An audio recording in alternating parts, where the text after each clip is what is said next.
there. Welcome to the ladies' room.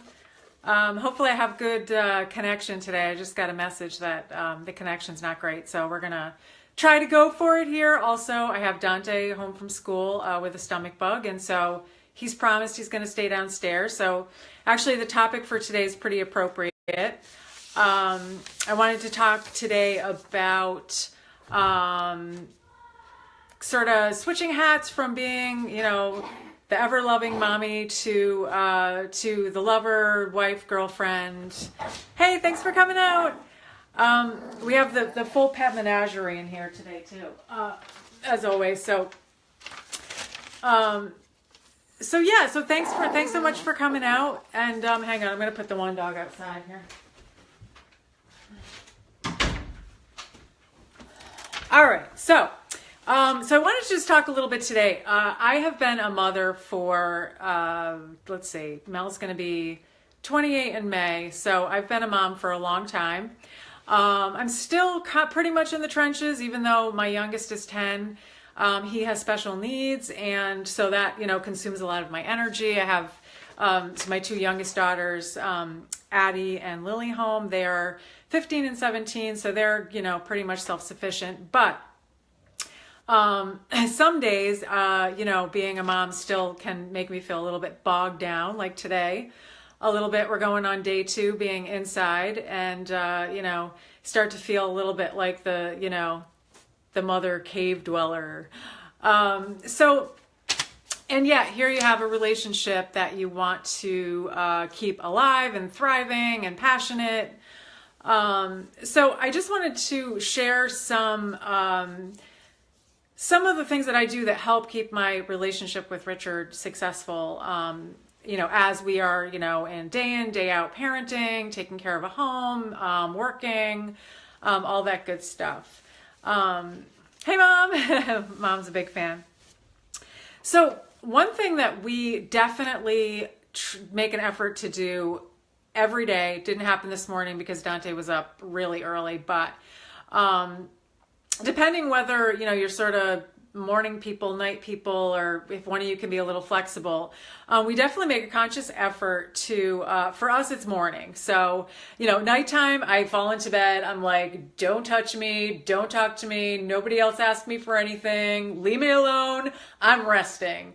But in the morning, we make a conscious effort to get up early.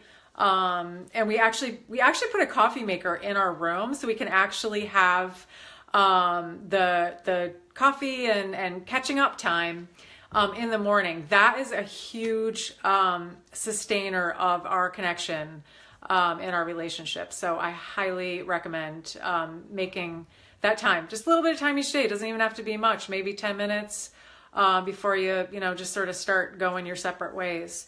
I am a huge fan of regular dates. I'm not always great about doing it, but I just feel like having that regular time to get out somewhere together and just totally have fun. You're not talking about the to-do list or the problems, not even talking about the relationship necessarily, just strictly fun. What Mania says, we do a snuggle tuck in where we talk at my bedtime. Yeah. I know. And those kind of things just become, so important, something that really, keeps the juicy connection. So those things are really great to do. So let's see, where was I? So, oh yes, right. So the regular date, again, it can just be like grabbing a coffee on the weekend. Sometimes it's a bit of a process because I know for me, I was never really good at like setting up childcare or asking people for help with the kids. So it became a little easier as my older kids were older and then I had them help out more with the younger ones. But it's just so important that you can somehow, catch a break so you can, have that time. Now I'm a big fan of weekend getaways. Richard and I are actually going to get out of here and go to a quaint little Berkshire town this weekend. I'm super excited. We started out just doing one overnight, but I found actually 2 is great because I think one of the relationship killers when you're parents is the fatigue. I feel like from the time you give birth until, I don't know, maybe the rest of your life, you're suffering from chronic fatigue on some level. So it was really great and I look forward to like, honestly, just having, the first night to kind of just catch up on sleep, because it's amazing. You could just walk around half dead for like months and not even realize it. So I really recommend, we try to do, it seems like probably every 3 months. And, that's just when we can make it work. But, I sort of put out some dates to Richard, and either he picks a place or we pick a place. So that's been, something like, especially after, this week being a little bit cooped up, I'm especially looking forward to it. So let's see what else. Your underwear drawer. Okay. And I am totally guilty. And I put this on here because I'm talking to myself too.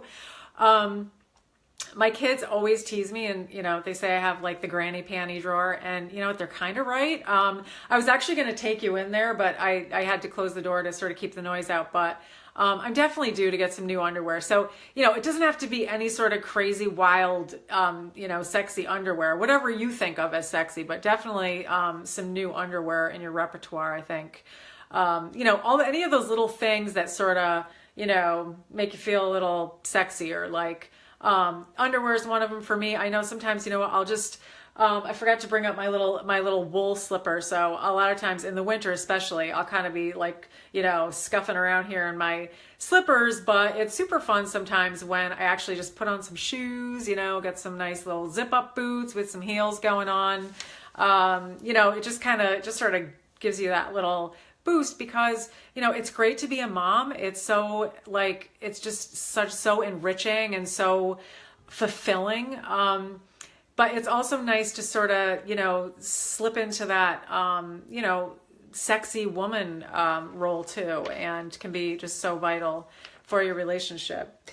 So what else did I put down here? Dates, underwear drawer, take advantage. Right. Okay. So what happens when you don't do these things and you just sort of let, life sort of take over, and the demands of the kids and work and, the day-to-day, hey Kate, yay, is you will grow apart as a couple. And once you start growing apart, it's a really slow and sneaky process. It's like the farther apart you grow, the more effort it takes to get it back. So it's just so much better, like everything else, like exercising, watching your diet, it's sort of that regular discipline. And that's why I totally suggest either a little bit, like maybe even 10 minutes in the morning or 10 minutes at night. And definitely, have that, sort of forward thinking plan with, okay, when are we going to catch a date this week? Do those little get your sexy on things. And, that will keep sort of the nice vitality and your couple identity, because your couple identity is going to make you so much stronger as parents. It's going to make you so much more creative. You're going to feel happier, and just get more of that satisfaction from your relationship, which just increases your feeling of well-being for your partner too.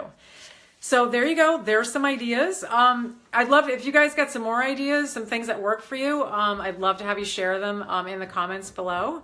And I'm so thankful Dante was cooperative. Thank you, Dante, for letting me do this today. And hopefully that's helpful for everybody. And have a great day. Have a great week. Enjoy Valentine's Day. That's coming up this week. So you can also be thinking of some ways you can show love and appreciation to your partner and your family and your friends. I appreciate you guys. Okay. I appreciate you guys so much, and love y'all, and happy Valentine's Day to you, and have a great day. Bye.